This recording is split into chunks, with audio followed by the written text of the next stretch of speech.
This is a continuation of The Wind in the Willows by Kenneth Grahame, comprising chapters 11 and 12, and the end. Chapter 11. Like summer tempests came his tears. The rat put out a neat little brown paw, gripped Toad firmly by the scruff of the neck, and gave a great hoist and a pull, and the water-logged Toad came up slowly but surely over the edge of the hole, till at last he stood safe and sound in the hall, streaked with mud and weed to be sure, and with the water streaming off him, but happy and high-spirited as of old, now that he found himself once more in the house of a friend, and dodgings and evasions were over, and he could lay aside a disguise that was unworthy of his position and wanted such a lot of living up to. "Oh, Ratty," he cried, "I've been through such times since I saw you last you can't think. Such trials, such sufferings, and all so nobly borne. Then such escapes, such disguises, such subterfuges, and all so cleverly planned and carried out. Been in prison, got out of it, of course. Been thrown into a canal, swam ashore. Stole a horse, sold him for a large sum of money. Humbugged everybody, made 'em all do exactly what I wanted. Oh, I am a smart Toad, and no mistake. What do you think my last exploit was? Just hold on till I tell you." "Toad," said the water rat, gravely and firmly, "you go off upstairs at once, and take off that old cotton rag that looks as if it might formerly have belonged to some washerwoman, and clean yourself thoroughly, and put on some of my clothes, and try and come down looking like a gentleman if you can. For a more shabby, bedraggled, disreputable-looking object than you are I never set eyes on in my whole life. Now, stop swaggering and arguing and be off. I'll have something to say to you later." Toad was at first inclined to stop and do some talking back at him. He had had enough of being ordered about when he was in prison, and here was the thing being begun all over again, apparently, and by a rot, too. However, he caught sight of himself in the looking-glass over the hat stand, with the rusty black bonnet perched rakishly over one eye, and he changed his mind and went very quickly and humbly upstairs to the rat's dressing-room. There he had a thorough wash and brush-up, changed his clothes, and stood for a long time before the glass, contemplating himself with pride and pleasure, and thinking what utter idiots all the people must have been to have ever mistaken him for one moment for a washerwoman. By the time he came down again, luncheon was on the table, and very glad Toad was to see it, for he had been through some trying experiences and had taken much hard exercise since the excellent breakfast provided for him by the gypsy. While they ate, Toad told the rat all his adventures, dwelling chiefly on his own cleverness and presence of mind in emergencies and cunning in tight places, and rather making out that he had been having a gay and highly coloured experience. But the more he talked and boasted, the more grave and silent the rat became. When at last Toad had talked himself to a standstill, there was silence for a while, and then the rat said, "Now, Toady, I don't want to give you pain after all you've been through already, but seriously, don't you see what an awful ass you've been making of yourself? On your own admission you have been handcuffed, imprisoned, starved, chased, terrified out of your life, insulted, jeered at, and ignominiously flung into the water by a woman too. Where's the amusement in that? Where does the fun come in? And all because you must needs go and steal a motor car. You know that you've never had anything but trouble from motor cars from the moment you first set eyes on one. But if you will be mixed up with them as you generally are, 5 minutes after you've started, why steal them? Be a cripple, if you think it's exciting. Be a bankrupt, for a change, if you've set your mind on it. But why choose to be a convict? When are you going to be sensible and think of your friends and try and be a credit to them? Do you suppose it's any pleasure to me, for instance, to hear animals saying, as I go about, that I'm the chap that keeps company with gay birds?" Now, it was a very comforting point in Toad's character that he was a thoroughly good-hearted animal, and never minded being jawed by those who were his real friends. And even when most set upon a thing, he was always able to see the other side of the question. So although, while the rat was talking so seriously, he kept saying to himself mutinously, "But it was fun, though. Awful fun." And making strange suppressed noises inside him, k-e-ki, p, peep, p, and other sounds resembling stifled, or the opening of soda-water bottles. Yet when the rat had quite finished, he heaved a deep sigh, and said, very nicely and humbly, "Quite right, Ratty. How sound you always are. Yes, I've been a conceited old ass, I can quite see that, but now I'm going to be a good Toad, and not do it any more. As for motor cars, I've not been at all so keen about them since my last ducking in that river of yours. The fact is, while I was hanging on to the edge of your hole and getting my breath, I had a sudden idea, a really brilliant idea connected with motorboats there. There. Don't take on so, old chap, and stamp and upset things. It was only an idea, and we won't talk any more about it now. We'll have our coffee, and a smoke, and a quiet chat, and then I'm going to stroll quietly down to Toad Hall, and get into clothes of my own, and set things going again on the old lines. I've had enough of adventures. I shall lead a quiet, steady, respectable life, pottering about my property, and improving it, and doing a little landscape gardening at times. There will always be a bit of dinner for my friends when they come to see me, and I shall keep a pony chaise to jog about the country in, just as I used to in the good old days, before I got restless and wanted to do things. Stroll quietly down to Toad Hall, cried the rat, greatly excited. What are you talking about? Do you mean to say you haven't heard? I heard what? Said Toad, turning rather pale. Go on, Ratty. Quick, don't spare me. What haven't I heard? Do you mean to tell me, shouted the rat, thumping with his little fist upon the table, that you've heard nothing about the stoats and weasels? What, the wild wooders? Cried Toad, trembling in every limb. No, not a word. What have they been doing? And how they been and taken Toad Hall? Continued the rat. Toad leaned his elbows on the table and his chin on his paws, and a large tear welled up in each of his eyes, overflowed and splashed on the table. Plop, plop. Go on, Ratty, he murmured presently, tell me all. The worst is over. I am an animal again. I can bear it. Air it. When you got into that trouble of yours, said the rat, slowly and impressively, I mean when you disappeared from society for a time, over that misunderstanding about her machine, you know. Toad merely nodded. Well, it was a good deal talked about down here, naturally, continued the rat, not only along the riverside, but even in the wild wood. Animals took sides, as always happens. The river bankers stuck up for you and said you had been infamously treated, and there was no justice to be had in the land nowadays. But the wild wood animals said hard things and served you right, and it was time this sort of thing was stopped. And they got very cocky and went about saying you were done for this time. You would never come back again, never, never. Toad nodded once more, keeping silence. That's the sort of little beasts they are, the rat went on. But Mole and Badger, they stuck out, through thick and thin, that you would come back again soon, somehow. They didn't know exactly how, but somehow.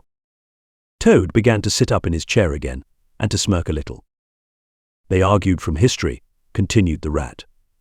They said that no criminal laws had ever been known to prevail against cheek and plausibility such as yours, combined with the power of a long purse. So they arranged to move their things into Toad Hall, and sleep there, and keep it aired, and have it all ready for you when you turned up. They didn't guess what was going to happen, of course. Still, they had their suspicions of the wild wood animals. Now I come to the most painful and tragic part of my story.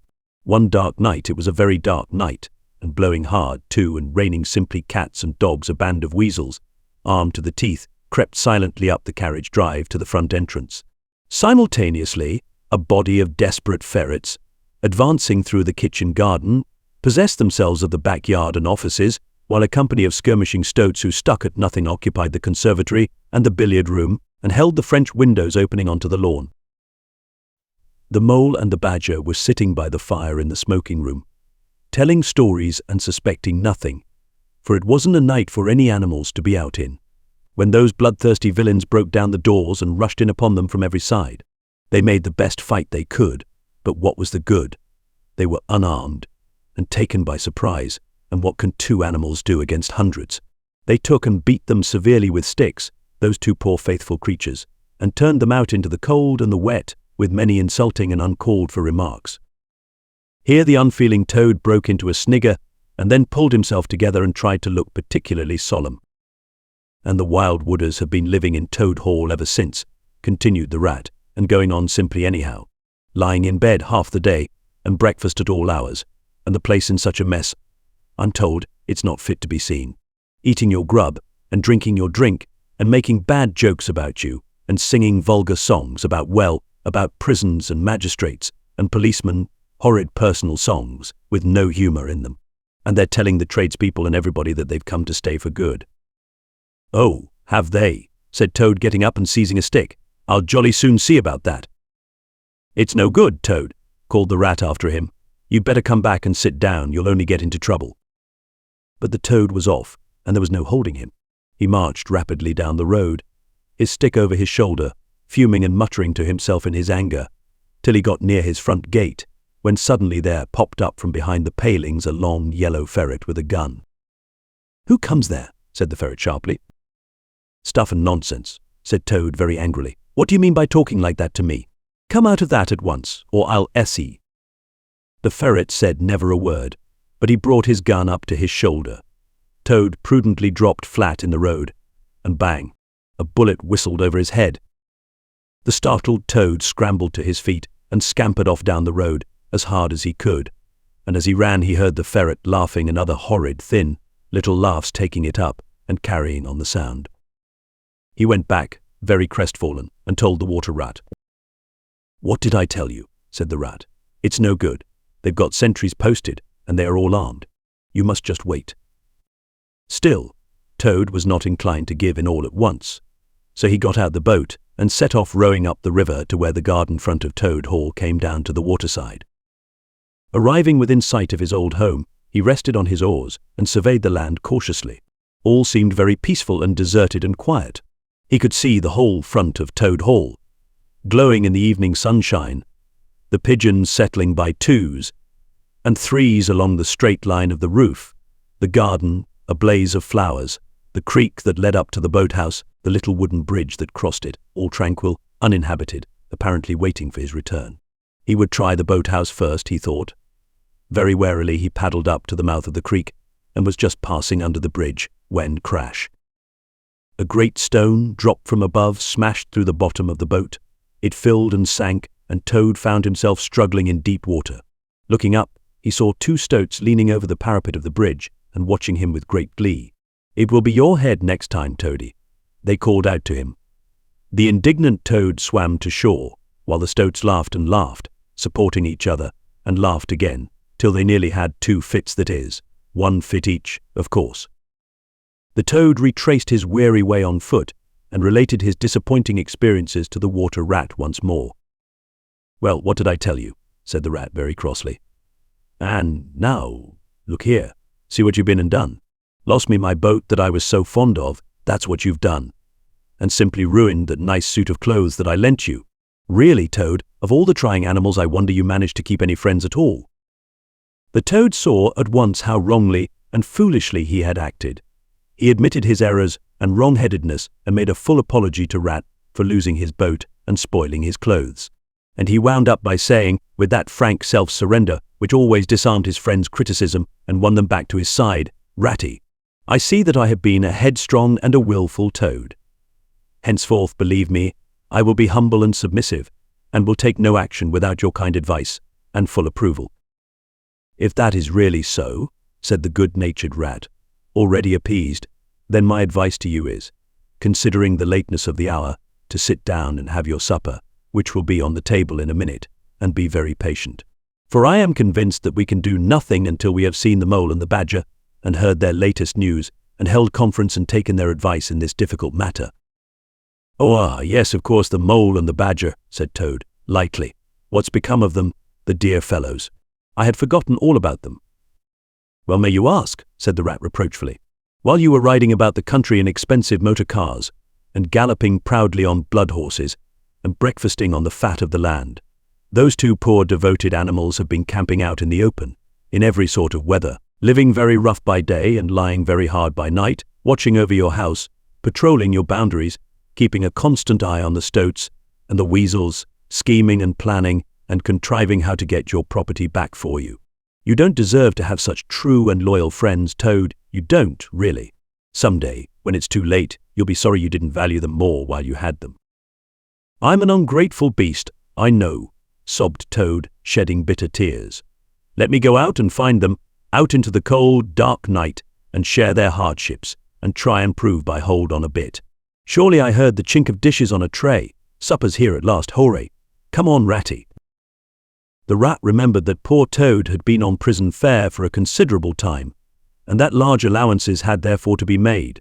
He followed him to the table accordingly, and hospitably encouraged him in his gallant efforts to make up for past privations. They had just finished their meal and resumed their armchairs when there came a heavy knock at the door. Toad was nervous, but the Rot, nodding mysteriously at him, went straight up to the door and opened it, and in walked Mr. Badger. He had all the appearance of one who for some nights had been kept away from home and all its little comforts and conveniences. His shoes were covered with mud, and he was looking very rough and tousled, but then he had never been a very smart man, the Badger, at the best of times. He came solemnly up to Toad, shook him by the paw, and said, "Welcome home, Toad." Alas, what am I saying? Home, indeed. This is a poor homecoming, unhappy Toad. Then he turned his back on him, sat down to the table, drew his chair up, and helped himself to a large slice of cold pie. Toad was quite alarmed at this very serious and portentous style of greeting, but the Rat whispered to him, "Never mind, don't take any notice, and don't say anything to him just yet. He's always rather low and despondent when he's wanting his victuals. In half an hour's time he'll be quite a different animal." So they waited in silence, and presently there came another and a lighter knock. The Rat, with a nod to Toad, went to the door and ushered in the Mole, very shabby and unwashed, with bits of hay and straw sticking in his fur. "Hooray! Here's old Toad," cried the Mole, his face beaming. "Fancy having you back again." And he began to dance round him. "We never dreamt you would turn up so soon. Why, you must have managed to escape, you clever, ingenious, intelligent Toad." The Rat, alarmed, pulled him by the elbow, but it was too late. Toad was puffing and swelling already. "Clever? Oh, no," he said. "I'm not really clever, according to my friends. I've only broken out of the strongest prison in England, that's all, and captured a railway train and escaped on it, that's all, and disguised myself and gone about the country humbugging everybody. That's all. Oh, no. I'm a stupid ass, I am. I'll tell you one or two of my little adventures, Mole, and you shall judge for yourself." "Well, well," said the Mole, moving towards the supper table, "supposing you talk while I eat. Not a bite since breakfast. Oh my, oh my." And he sat down and helped himself liberally to cold beef and pickles. Toad straddled on the hearth rug, thrust his paw into his trouser pocket, and pulled out a handful of silver. "Look at that," he cried, displaying it. "That's not so bad, is it, for a few minutes' work? And how do you think I done it, Mole? Horse dealing. That's how I done it." "Go on, Toad," said the Mole, immensely interested. "Toad, do be quiet, please," said the Rat. "And don't you egg him on, Mole, when you know what he is, but please tell us as soon as possible what the position is and what's best to be done, now that Toad is back at last." "The position's about as bad as it can be," replied the Mole grumpily. "And as for what's to be done, why, blessed if I know. The Badger and I have been round and round the place by night and by day, always the same thing. Sentries posted everywhere, guns poked out at us, stones thrown at us, always an animal on the lookout, and when they see us, my, how they do laugh. That's what annoys me most." "It's a very difficult situation," said the Rat, reflecting deeply. "But I think I see now in the depths of my mind what Toad really ought to do. I will tell you. He ought to." "No, he oughtn't," shouted the Mole with his mouth full. "Nothing of the sort. You don't understand. What he ought to do is, he ought to." "Well, I shan't do it, anyway," cried Toad, getting excited. "I'm not going to be ordered about by you fellows. It's my house we're talking about, and I know exactly what to do, and I'll tell you. I'm going to—" By this time they were all three talking at once, at the top of their voices, and the noise was simply deafening, when a thin, dry voice made itself heard, saying, "Be quiet at once, all of you," and instantly every one was silent. It was the Badger who, having finished his pie, had turned round in his chair and was looking at them severely. When he saw that he had secured their attention, and that they were evidently waiting for him to address them, he turned back to the table again and reached out for the cheese. And so great was the respect commanded by the solid qualities of that admirable animal, that not another word was uttered until he had quite finished his repast and brushed the crumbs from his knees. The Toad fidgeted a good deal, but the Rat held him firmly down. When the Badger had quite done, he got up from his seat and stood before the fireplace, reflecting deeply. At last he spoke. "Toad," he said severely, "you bad, troublesome little animal, aren't you ashamed of yourself? What do you think your father, my old friend, would have said if he had been here tonight, and had known of all your goings-on?" Toad, who was on the sofa by this time, with his legs up, rolled over on his face, shaken by sobs of contrition. There, went on the badger, more kindly. Never mind. Stop crying. We're going to let bygones be bygones and try and turn over a new leaf. But what the mole says is quite true. The stoats are on guard at every point, and they make the best sentinels in the world. It's quite useless to think of attacking the place. They're too strong for us. Then it's all over, sobbed the toad, crying into the sofa cushions. I shall go and enlist for a soldier and never see my dear Toad Hall any more. Come, cheer up, Toady, said the badger. There are more ways of getting back a place than taking it by storm. I haven't said my last word yet. Now I'm going to tell you a great secret. Toad sat up slowly and dried his eyes. Secrets had an immense attraction for him because he never could keep one, and he enjoyed the sort of unhallowed thrill he experienced when he went and told another animal after having faithfully promised not to. There is an underground passage, said the badger, impressively, that leads from the river bank, quite near here, right up into the middle of Toad Hall. Oh, nonsense. Badger, said Toad, rather airily. You've been listening to some of the yarns they spin in the public houses about here. I know every inch of Toad Hall, inside and out. Nothing of the sort, I do assure you. My young friend, said the badger, with great severity, your father, who was a worthy animal, a lot worthier than some others, I know was a particular friend of mine, and told me a great deal he wouldn't have dreamt of telling you. He discovered that passage, he didn't make it. Of course, that was done hundreds of years before he ever came to live there, and he repaired it and cleaned it out because he thought it might come in useful some day, in case of trouble or danger, and he showed it to me. Don't let my son know about it, he said. He's a good boy, but very light and volatile in character, and simply cannot hold his tongue. If he's ever in a real fix, and it would be of use to him, you may tell him about the secret passage, but not before. The other animals looked hard at Toad to see how he would take it.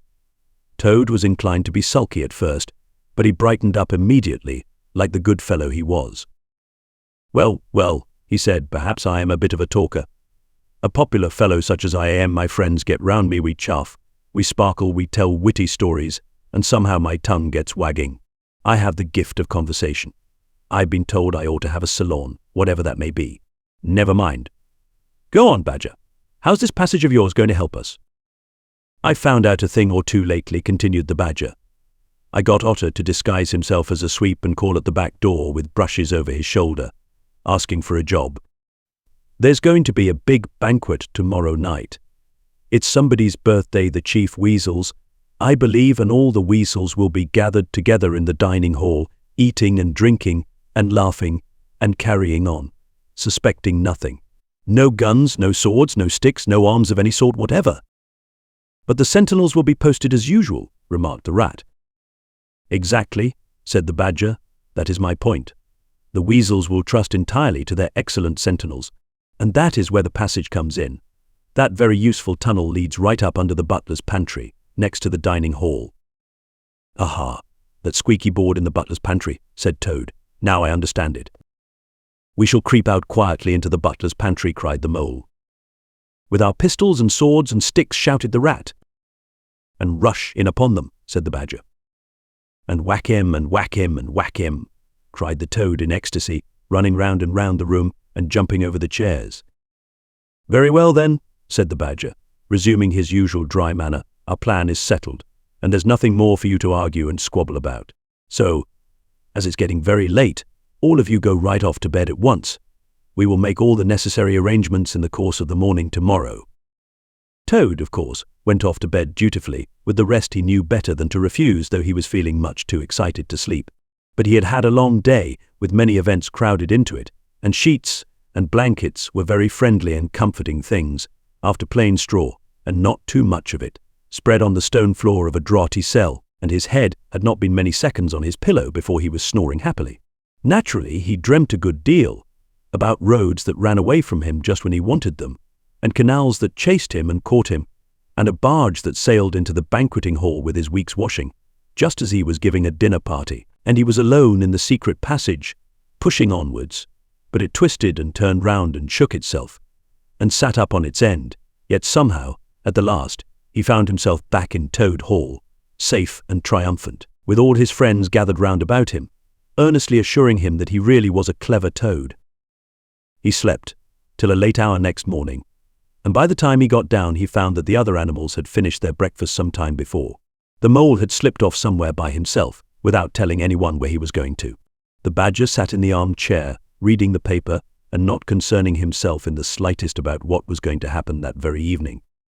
The rat, on the other hand, was running round the room busily, with his arms full of weapons of every kind, distributing them in 4 little heaps on the floor, and saying excitedly under his breath, as he ran, "Here's a sword for the rat.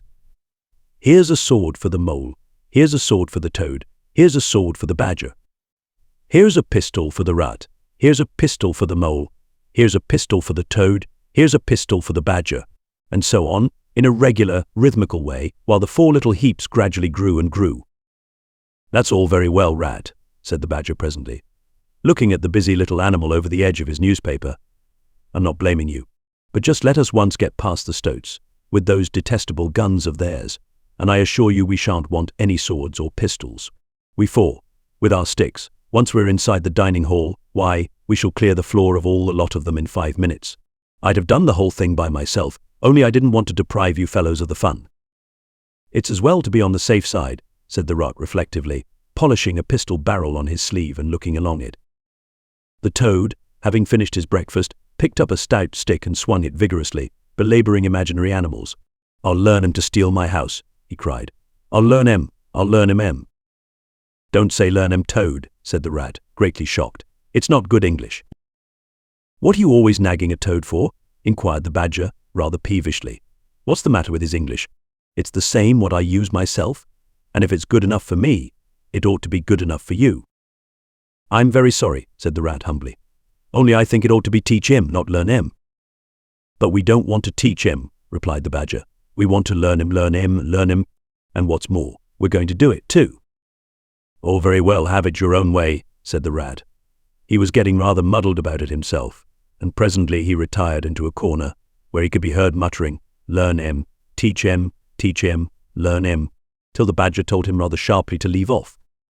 Presently the mole came tumbling into the room, evidently very pleased with himself. "I've been having such fun," he began at once. "I've been getting a rise out of the stoats." "I hope you've been very careful, mole," said the rat anxiously. "I should hope so too," said the mole confidently. "I got the idea when I went into the kitchen to see about Toad's breakfast being kept hot for him. I found that old washerwoman dress that he came home in yesterday hanging on a towel horse before the fire.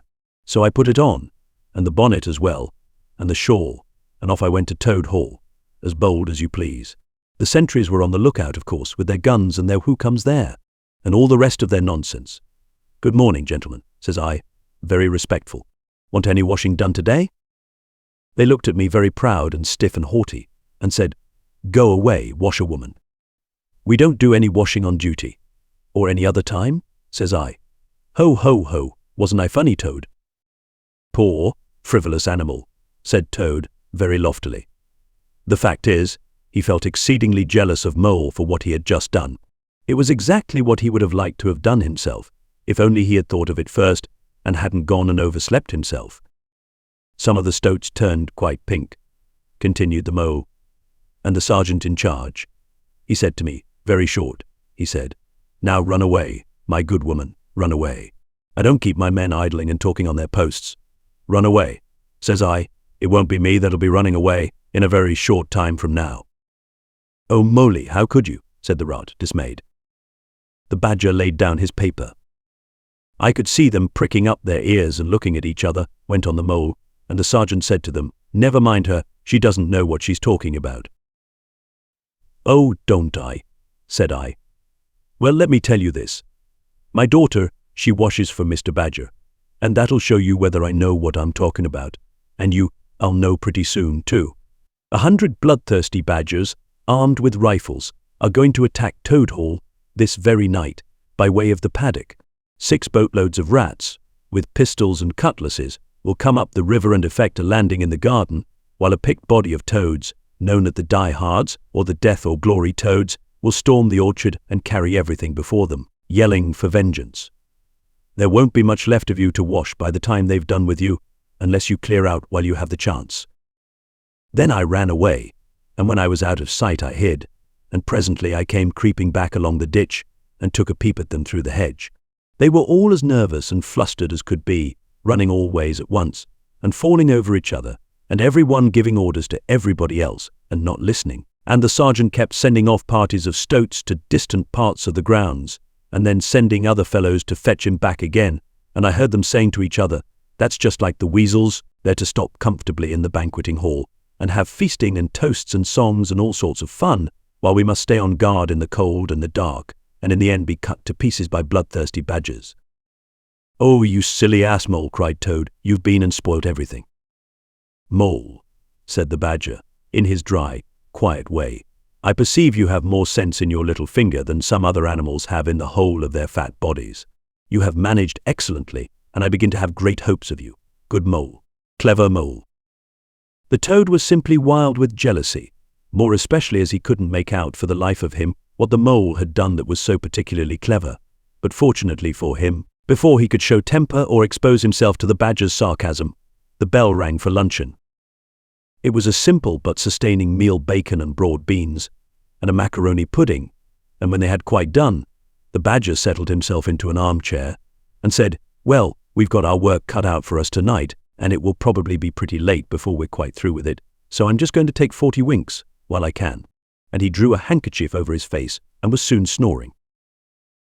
The anxious and laborious rat at once resumed his preparations and started running between his 4 little heaps, muttering, "Here's a belt for the rat, here's a belt for the mole, here's a belt for the toad, here's a belt for the badger," and so on, with every fresh accoutrement he produced, to which there seemed really no end.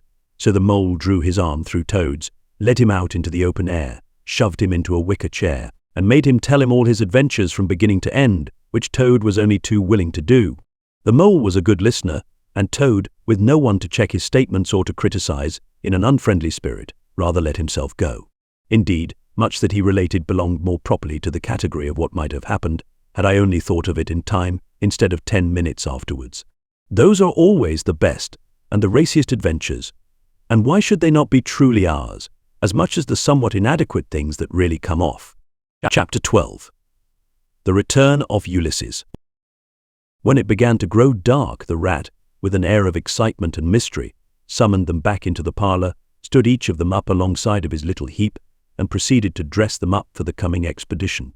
He was very earnest and thoroughgoing about it, and the affair took quite a long time. First, there was a belt to go round each animal, and then a sword to be stuck into each belt, and then a cutlass on the other side to balance it. Then a pair of pistols, a policeman's truncheon, several sets of handcuffs, some bandages and sticking plaster, and a flask and a sandwich case. The badger laughed good-humoredly and said, "All right, Ratty. It amuses you and it doesn't hurt me. I'm going to do all I've got to do with this here stick." But the rat only said, "Please, Badger, you know I shouldn't like you to blame me afterwards and say I had forgotten anything." When all was quite ready, the badger took a dark lantern in one paw, grasped his great stick with the other, and said, "Now then, follow me. Mole first, 'cause I'm very pleased with him, rat next, Toad last. And look here, Toady, don't you chatter so much as usual, or you'll be sent back, as sure as fate."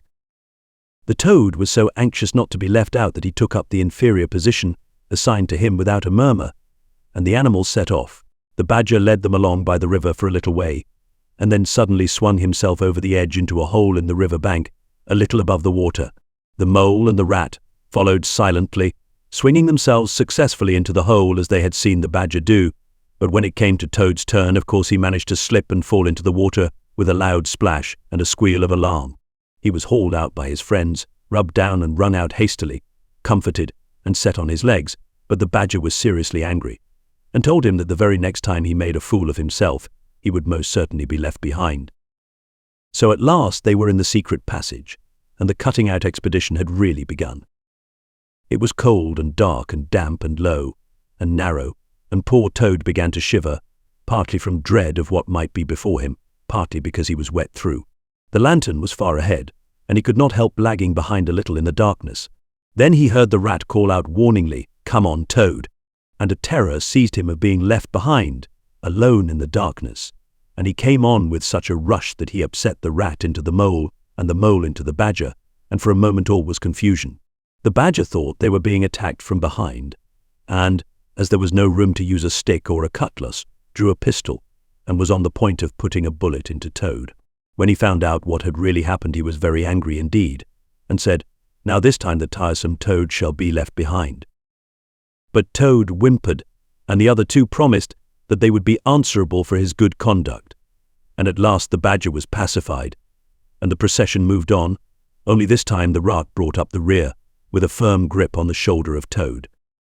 So they groped and shuffled along, with their ears pricked up and their paws on their pistols, till at last the Badger said, "We ought by now to be pretty nearly under the hall." Then suddenly they heard, far away as it might be, and yet apparently nearly over their heads, a confused murmur of sound, as if people were shouting and cheering, and stamping on the floor, and hammering on tables. The Toad's nervous terrors all returned, but the Badger only remarked placidly, "They are going it, the weasels." The passage now began to slope upwards. They groped onward a little further, and then the noise broke out again, quite distinct this time, and very close above them. "Oo-ray, oo-ray, oo-ray, oo-ray," they heard, and the stamping of little feet on the floor, and the clinking of glasses as little fists pounded on the table. "What a time they're having," said the Badger. "Come on." They hurried along the passage till it came to a full stop, and they found themselves standing under the trap door that led up into the butler's pantry. Such a tremendous noise was going on in the banqueting hall that there was little danger of their being overheard. The Badger said, "Now, boys, all together." And the four of them put their shoulders to the trap door and heaved it back. Hoisting each other up, they found themselves standing in the pantry, with only a door between them and the banqueting hall, where their unconscious enemies were carousing. The noise, as they emerged from the passage, was simply deafening. At last, as the cheering and hammering slowly subsided, a voice could be made out saying, "Well, I do not propose to detain you much longer." Great applause, but before I resume my seat, renewed cheering. "I should like to say one word about our kind host, Mr. Toad. We all know Toad." Great laughter, good Toad, modest Toad, honest Toad, shrieks of merriment. "Only just let me get at him," muttered Toad, grinding his teeth. "Hold hard a minute," said the Badger, restraining him with difficulty. "Get ready, all of you." "Let me sing you a little song," went on the voice, "which I have composed on the subject of Toad." Prolonged applause. Then the chief weasel, for it was, he began in a high, squeaky voice. Toad he went a-pleasuring gaily down the street. The Badger drew himself up, took a firm grip of his stick with both paws, glanced round at his comrades, and cried, "The hour is come. Follow me," and flung the door open wide. My! What a squealing and a squeaking and a screeching filled the air. Well might the terrified weasels dive under the tables and spring madly up at the windows. Well might the ferrets rush wildly for the fireplace and get hopelessly jammed in the chimney. Well might tables and chairs be upset, and glass and china be sent crashing on the floor, in the panic of that terrible moment when the four heroes strode wrathfully into the room. The mighty Badger, his whiskers bristling, his great cudgel whistling through the air, mole, black and grim, brandishing his stick and shouting his awful war cry, "A mole! A mole!" Rot, desperate and determined, his belt bulging with weapons of every age and every variety. Toad, frenzied with excitement and injured pride, swollen to twice his ordinary size, leaping into the air and emitting Toad whoops that chilled them to the marrow. Toad he went a-pleasuring. He yelled, "I'll pleasure 'em," and he went straight for the chief weasel. They were but four in all, but to the panic-stricken weasels the hall seemed full of monstrous animals, grey, black, brown and yellow, whooping and flourishing enormous cudgels, and they broke and fled with squeals of terror and dismay, this way and that, through the windows, up the chimney, anywhere to get out of reach of those terrible sticks. The affair was soon over. Up and down, the whole length of the hall, strode the four friends, whacking with their sticks at every head that showed itself, and in 5 minutes the room was cleared. Through the broken windows, the shrieks of terrified weasels escaping across the lawn were borne faintly to their ears. On the floor lay prostrate some dozen or so of the enemy, on whom the mole was busily engaged in fitting handcuffs. The Badger, resting from his labours, leant on his stick and wiped his honest brow. "Mole," he said, "you're the best of fellows. Just cut along outside and look after those stout sentries of yours, and see what they're doing. I've an idea that, thanks to you, we shan't have much trouble from them tonight." The mole vanished promptly through a window, and the Badger bade the other two set a table on its legs again, pick up knives and forks and plates and glasses from the debris on the floor, and see if they could find materials for a supper. I want some grub. I do, he said, in that rather common way he had of speaking. Stir your stumps, Toad, and look lively. We've got your house back for you, and you don't offer us so much as a sandwich. Toad felt rather hurt that the Badger didn't say pleasant things to him as he had to the Mole, and tell him what a fine fellow he was, and how splendidly he had fought, for he was rather particularly pleased with himself, and the way he had gone for the Chief Weasel and sent him flying across the table with one blow of his stick. But he bustled about, and so did the Rod, and soon they found some guava jelly in a glass dish, and a cold chicken, a tongue that had hardly been touched, some trifle, and quite a lot of lobster salad, and in the pantry they came upon a basketful of French rolls and any quantity of cheese, butter, and celery. They were just about to sit down when the Mole clambered in through the window, chuckling, with an armful of rifles. It's all over, he reported. From what I can make out, as soon as the Stoats, who were very nervous and jumpy already, heard the shrieks and the yells and the uproar inside the hall, some of them threw down their rifles and fled. The others stood fast for a bit, but when the Weasels came rushing out upon them, they thought they were betrayed. And the Stoats grappled with the Weasels, and the Weasels fought to get away, and they wrestled and wriggled and punched each other, and rolled over and over, till most of him rolled into the river. They've all disappeared by now, one way or another, and I've got their rifles. So that's all right. Excellent and deserving animal, said the Badger, his mouth full of chicken and trifle. Now, there's just one more thing I want you to do, Mole, before you sit down to your supper along of us. And I wouldn't trouble you, only I know I can trust you to see a thing done. And I wish I could say the same of everyone I know. I'd send Rod, if he wasn't a poet. I want you to take those fellows on the floor there upstairs with you, and have some bedrooms cleaned out and tidied up, and made really comfortable. See that they sweep under the beds, and put clean sheets and pillowcases on, and turn down one corner of the bedclothes, just as you know it ought to be done, and have a can of hot water, and clean towels, and fresh cakes of soap put in each room. And then you can give them a licking apiece, if it's any satisfaction to you, and put them out by the back door, and we shan't see any more of them, I fancy. And then come along and have some of this cold tongue. It's first rate. I'm very pleased with you, Mole. The good-natured Mole picked up a stick, formed his prisoners up in a line on the floor, gave them the order quick march, and led his squad off to the upper floor. After a time he appeared again, smiling, and said that every room was ready and as clean as a new pin. And I didn't have to lick them, either, he added. I thought, on the whole, they had had licking enough for one night, and the Weasels, when I put the point to them, quite agreed with me, and said they wouldn't think of troubling me. They were very penitent, and said they were extremely sorry for what they had done, but it was all the fault of the Chief Weasel and the Stoats, and if ever they could do anything for us at any time to make up, we had only got to mention it. So I gave them a roll apiece, and let them out at the back, and off they ran, as hard as they could. Then the Mole pulled his chair up to the table, and pitched into the cold tongue, and Toad, like the gentleman he was, put all his jealousy from him, and said heartily, "Thank you kindly, dear Mole, for all your pains and trouble tonight, and especially for your cleverness this morning." The Badger was pleased at that, and said, "There spoke my brave Toad." So they finished their supper in great joy and contentment, and presently retired to rest between clean sheets, safe in Toad's ancestral home, won back by matchless valor, consummate strategy, and a proper handling of sticks. The following morning Toad, who had overslept himself as usual, came down to breakfast disgracefully late, and found on the table a certain quantity of egg-shells, some fragments of cold and leathery toast, a coffee pot 3/4 empty, and really very little else, which did not tend to improve his temper, considering that, after all, it was his own house.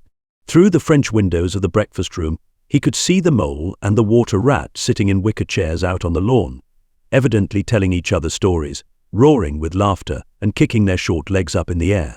The Badger, who was in an armchair and deep in the morning paper, merely looked up and nodded when Toad entered the room. But Toad knew his man, so he sat down and made the best breakfast he could, merely observing to himself that he would get square with the others sooner or later. When he had nearly finished, the Badger looked up and remarked rather shortly, "I'm sorry, Toad, but I'm afraid there's a heavy morning's work in front of you. You see, We really ought to have a banquet at once to celebrate this affair. It's expected of you, in fact, it's the rule."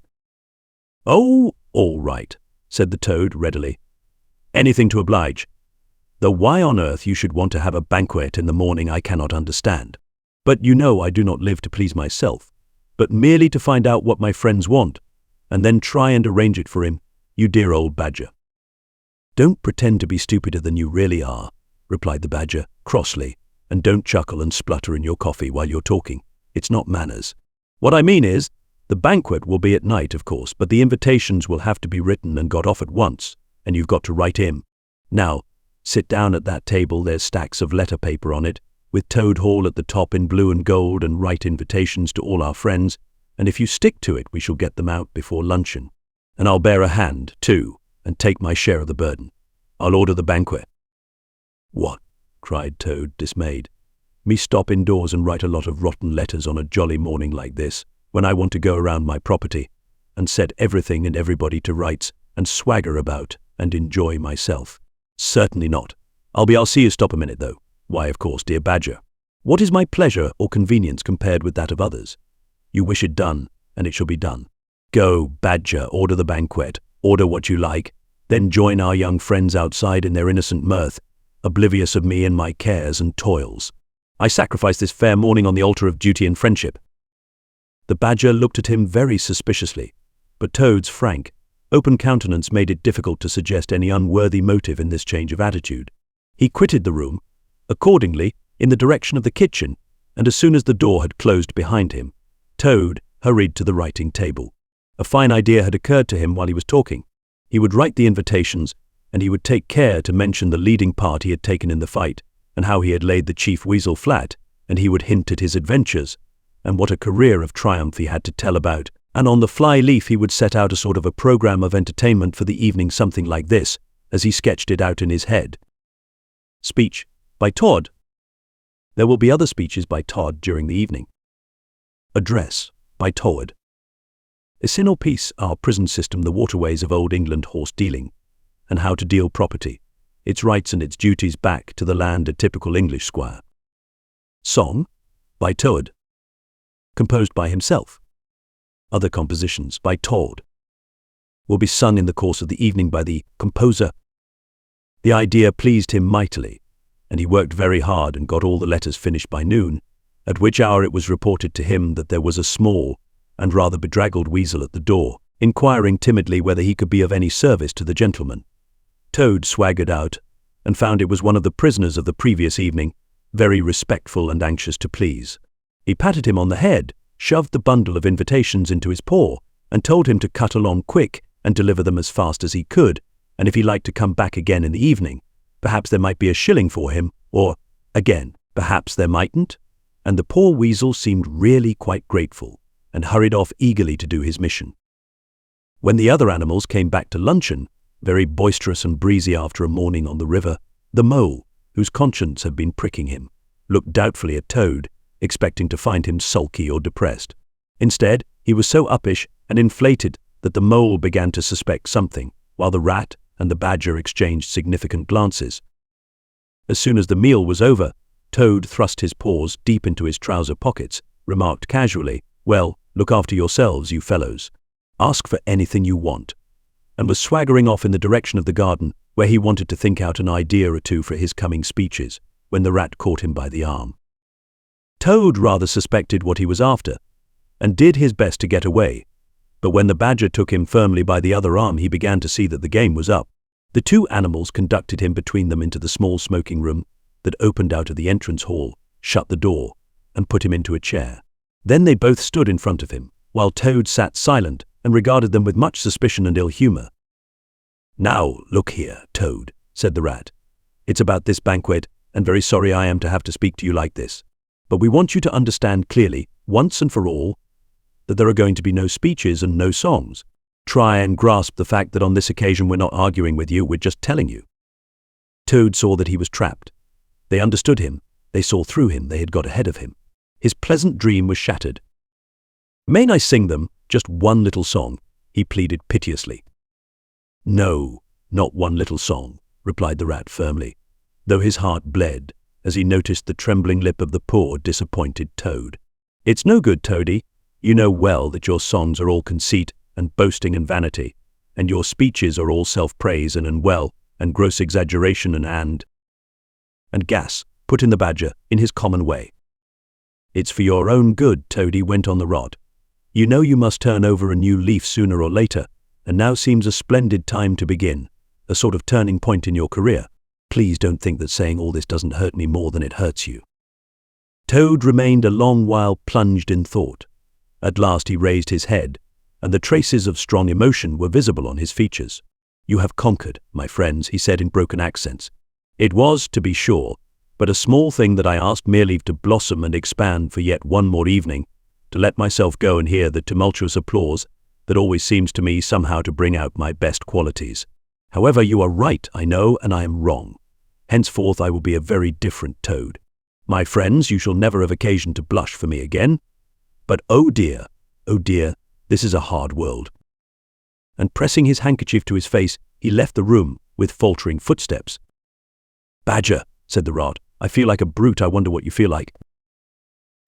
"Oh, I know," said the Badger gloomily. "But the thing had to be done. This good fellow has got to live here and hold his own and be respected. Would you have him a common laughing stock, mocked and jeered at by stoats and weasels?" "Of course not," said the rod. "And, talking of weasels, it's lucky we came upon that little weasel just as he was setting out with Toad's invitations. I suspected something from what you told me, and had a look at one or two. They were simply disgraceful. I confiscated the lot, and the good mole is now sitting in the blue boudoir, filling up plain, simple invitation cards." At last the hour for the banquet began to draw near, and Toad, who on leaving the others had retired to his bedroom, was still sitting there, melancholy and thoughtful. His brow resting on his paw, he pondered long and deeply. Gradually his countenance cleared, and he began to smile long, slow smiles. Then he took to giggling in a shy, self-conscious manner. At last he got up, locked the door, drew the curtains across the windows, collected all the chairs in the room, and arranged them in a semicircle, and took up his position in front of them, swelling visibly. Then he bowed, coughed twice, and letting himself go, with uplifted voice he sang, to the enraptured audience that his imagination so clearly saw, Toad's last little song. The Toad came home. There was panic in the parlors and howling in the halls. There was crying in the cow sheds and shrieking in the stalls. When the Toad came home. When the Toad came home. There was smashing in of window and crashing in of door. There was chivying of weasels that fainted on the floor. When the Toad came home. Bang! Go the drums! The trumpeters are tooting and the soldiers are saluting. And the cannon they are shooting and the motor cars are hooting. As the hero comes. Shout hooray! And let each one of the crowd try and shout it very loud. In honor of an animal of whom you're justly proud. For it's Toad's great day. He sang this very loud, with great unction and expression, and when he had done, he sang it all over again. Then he heaved a deep sigh, a long, long, long sigh. Then he dipped his hairbrush in the water jug, parted his hair in the middle, and plastered it down very straight and sleek on each side of his face, and unlocking the door, went quietly down the stairs to greet his guests, who he knew must be assembling in the drawing-room. All the animals cheered when he entered, and crowded round to congratulate him and say nice things about his courage, and his cleverness, and his fighting qualities, but Toad only smiled faintly, and murmured, "Not at all," or sometimes, for a change, on the contrary. Otter, who was standing on the hearthrug, describing to an admiring circle of friends exactly how he would have managed things had he been there, came forward with a shout, threw his arm round Toad's neck, and tried to take him round the room in triumphal progress, but Toad, in a mild way, was rather snubby to him, remarking gently, as he disengaged himself, "Badgers was the mastermind. The mole and the water rat bore the brunt of the fighting. I merely served in the ranks and did little or nothing." The animals were evidently puzzled and taken aback by this unexpected attitude of his, and Toad felt, as he moved from one guest to the other, making his modest responses, that he was an object of absorbing interest to every one. The Badger had ordered everything of the best, and the banquet was a great success. There was much talking and laughter and chaff among the animals, but through it all Toad, who of course was in the chair, looked down his nose and murmured pleasant nothings to the animals on either side of him. At intervals he stole a glance at the badger and the rat, and always when he looked they were staring at each other with their mouths open, and this gave him the greatest satisfaction. Some of the younger and livelier animals, as the evening wore on, got whispering to each other that things were not so amusing as they used to be in the good old days, and there were some knockings on the table and cries of Toad. Speech from Toad. Song, Mr. Toad's song. But Toad only shook his head gently, raised one paw in mild protest, and by pressing delicacies on his guests, by topical small talk, and by earnest inquiries after members of their families not yet old enough to appear at social functions, managed to convey to them that this dinner was being run on strictly conventional lines. He was indeed an altered Toad. After this climax, the four animals continued to lead their lives, so rudely broken in upon by civil war, in great joy and contentment, undisturbed by further risings or invasions. Toad, after due consultation with his friends, selected a handsome gold chain and locket set with pearls, which he dispatched to the gaoler's daughter with a letter that even the badger admitted to be modest, grateful, and appreciative, and the engine driver, in his turn, was properly thanked and compensated for all his pains and trouble. Under severe compulsion from the badger, even the barge woman was, with some trouble, sought out and the value of her horse discreetly made good to her, though Toad kicked terribly at this, holding himself to be an instrument of fate, sent to punish fat women with mottled arms who couldn't tell a real gentleman when they saw one. The amount involved, it was true, was not very burdensome, the gypsy's valuation being admitted by local assessors to be approximately correct. Sometimes, in the course of long summer evenings, the friends would take a stroll together in the wild wood, now successfully tamed so far as they were concerned, and it was pleasing to see how respectfully they were greeted by the inhabitants, and how the mother weasels would bring their young ones to the mouths of their holes and say, pointing, "Look, baby, there goes the great Mr. Toad. And that's the gallant water rat, a terrible fighter, walking along o' him. And yonder comes the famous Mr. Mole, of whom you so often have heard your father tell." But when their infants were fractious and quite beyond control, they would quiet them by telling how, if they didn't hush them and not fret them, the terrible grey badger would up and get them. This was a base libel on Badger, who, though he cared little about society, was rather fond of children, but it never failed to have its full effect. The end. Best audio books for free. Hopes that you have enjoyed this production of The Wind in the Willows by Kenneth Grahame. Please subscribe to our channel on YouTube and Rumble, as your subscription is the support we need to create more great free content.